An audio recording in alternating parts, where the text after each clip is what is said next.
How can looking at your red blood cells possibly improve your mental health? This is a comprehensive blood count, also referred to as a CBC. The specific marker we'll talk about today is mean corpuscular volume, or MCV. This is the average size of your red blood cells.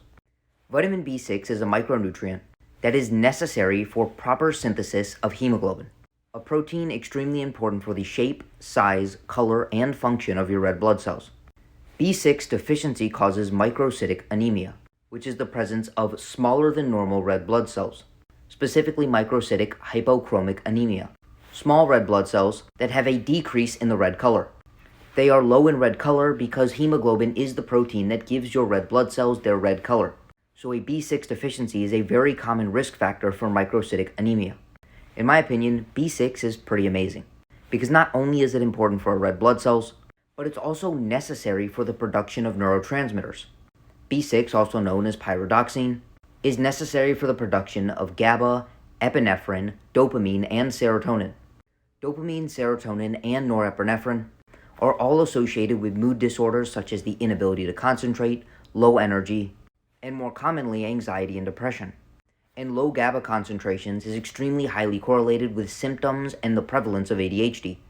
In addition to the mechanism, it has been discovered that in those with B6 deficiency, high-dose B6 supplements significantly reduce stress, anxiety, and depression.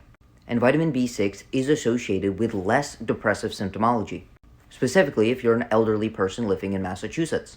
But this probably applies all throughout the world, that's just where the study was done.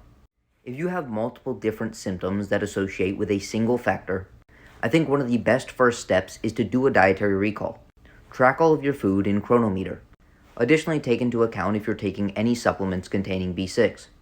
If you have multiple symptoms such as mood disorders and the prevalence of microcytic anemia and your diet is reasonably low in vitamin B6, the first step would be to increase the vitamin B6 content of your diet.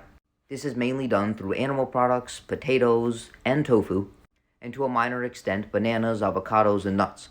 You could also possibly bring this information to your doctor and inquire about getting a B6 blood test. But all in all, I just hope you found this video interesting, and if you're interested in signing up for coaching, send me a DM.